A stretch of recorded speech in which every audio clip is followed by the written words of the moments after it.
महक ऐसी कि एक कोस दूर से ही दौड़े चले आए और तलब ऐसी कि पिए बिना रहा न जाए।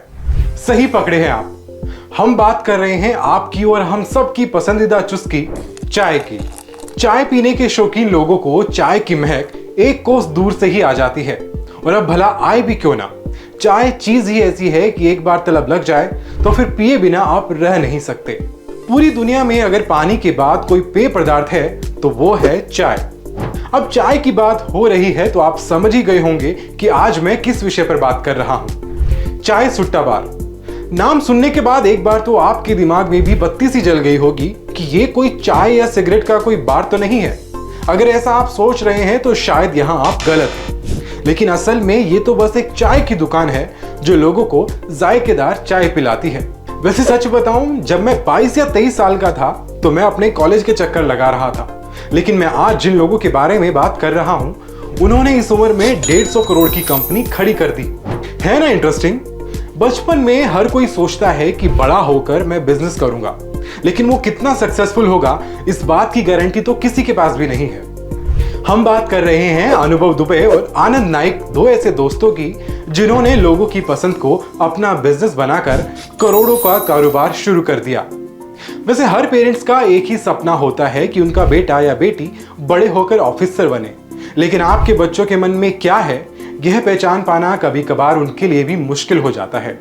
स्कूलिंग के बाद अनुभव के पेरेंट्स ने उसे यूपीएससी की तैयारी के लिए दिल्ली भेज दिया, लेकिन अनुभव के दिमाग पर बिजनेस का भूत ऐसा सवार था कि उन्होंने बिजनेस को अपनी पहली जरूरत समझा।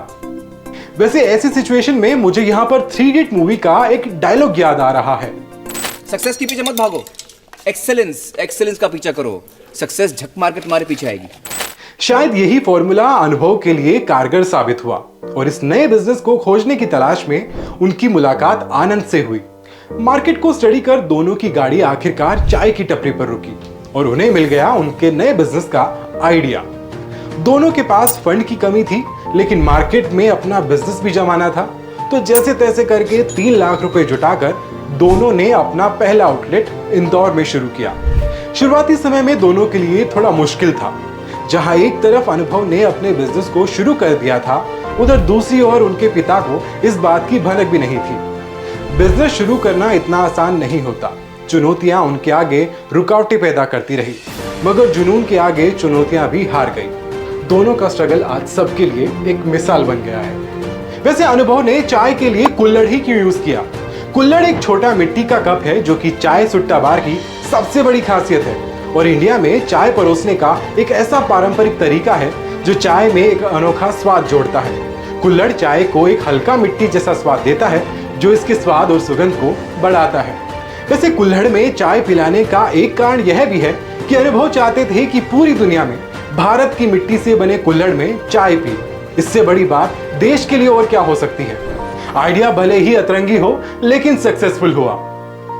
अच्छा, एक चीज और दिलचस्प है, नाम में भले ही चाय सुट्टा बार हो, लेकिन आपको जानकर हैरानी होगी कि पूरे इंडिया में इसके करीब 400 से भी ज्यादा आउटलेट्स हैं, लेकिन किसी भी आउटलेट पर सिगरेट या फिर बार की कोई भी सुविधा नहीं है।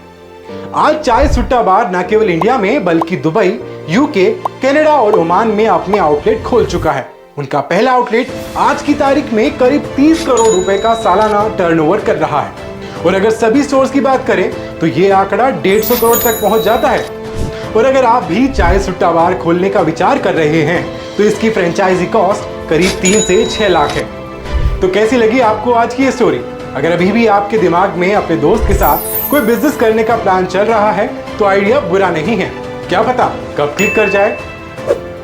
ऐसी ही और भी स्टार्टअप की कौन सी कहानियां आप जानना या पसंद करेंगे ये हमें कमेंट कर जरूर बताएं। और अगर अभी तक आप लोगों ने हमारे YouTube चैनल को सब्सक्राइब नहीं किया है तो महामनी हिंदी के YouTube चैनल को सब्सक्राइब करना ना भूलें। धन्यवाद।